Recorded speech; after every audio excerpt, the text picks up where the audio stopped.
Even before the days that I discovered true nationalism, I had sensed an end, a finale to the American empire. The writing on the wall reads that the United States and its signs of a crumbling empire are all over, for better or worse. I myself had once been in the Matrix, believing that our military had been preventing atrocities instead of causing them, that our institutions were on some level legitimate and not self-enriching money rackets like higher education, the fire sector, and global capitalism, and that our people still held Christianity near and dear to their hearts and way of life.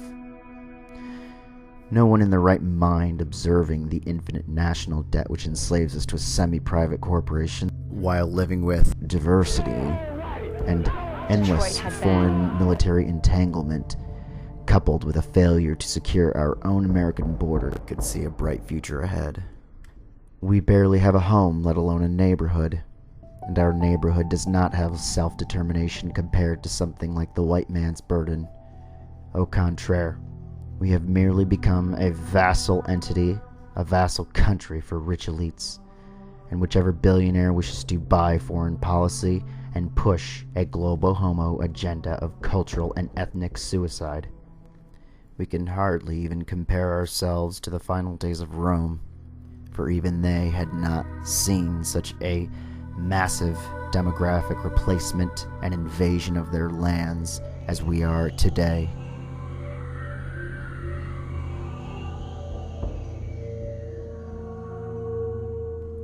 The dying off baby boomers who remember a world where this empire appeared to serve its own people are kept on this neoconservative plantation from false shepherds, who are paid gatekeepers there to convince the older generation that they are friends, and that they should use their final days participating in politics to maintain a fraudulent global hegemony by voting for more of the same. The American empire's money is merely maintained by a military-industrial complex that can never be used to enforce our borders, never to fight in the name of the God of Christianity, and never prevent actual atrocities such as the Saudi Arabian tyranny and genocide against the Yemeni people. Our military is routinely degraded not only in morale, but by the personnel recruited themselves. Yet another agenda of diversity that celebrates non-whites becoming more dominant players. And after the initiative to spread globo homo, we wonder why we are called the Great Satan. A permanent occupation in all countries is seldom met with friendliness, but with resentment, especially when the reason for said occupation is for looking at a certain tribe the wrong way. Countries like Germany, Italy, Iraq, and Japan have the right to feel the way they do. And ever so soon, the feelings of other nations such as Russia, Iran, and China will capitalize off of their resentment, and our hegemony will fall. The antics from our government and the neocon monsters in Washington have set a bad tone in how the world views our hegemony, and when it constantly results in the toppling of sovereign government and gruesome deaths, who can blame them?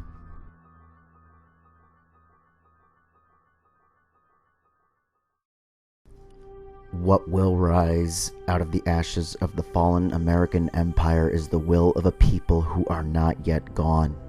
And it will be true nationalism. Nationalism has been demonized for around 80 years now, and for illegitimate reasons born in the mythos of the post-World War II era. Sacrifice is an amoral act. People sacrifice others for their own selfish gain, and people sacrifice themselves so that which they love may carry on in their way of life. The Third Reich of Germany understood this on a spiritual level without a doubt, as they saw their people being stolen from and exploited, and unfortunately are to this very day. American nationalists, after the fall of the global hegemony, in the next 5 to 10 years will undoubtedly learn it again. They will learn sacrifice, as demographically we are made minorities in our own lands. As our nationalism rises, we will divorce our culture and governments from New York, Washington, D.C., and California, giving them the finger on our way out. We will not enslave our wages or time into the federal purse to subsidize massive levels of third world replacement people. And we will declare a new manifesto that is so clear that it cannot be perverted or subverted to trick us into losing our American identity a second time. That manifesto being that America was founded and designed for primarily Anglos, Germans, and Northwestern Europeans. That this land is and always has been a Christian nation. That the soil given to us by God and kept by our forefathers matters. It shapes us, our ethos, and identity from the Rocky Mountains to that which was originally Jamestown. That America was not built by global capitalism, the Enlightenment, or abstract theories of Locke, who himself believed that without a group, you're doomed. The awakening of the European, North American, and Australian people has barely begun but has created tremors that will not die with one man or woman. And so long as we keep momentum on securing the existence of our people and homelands, we will not fail.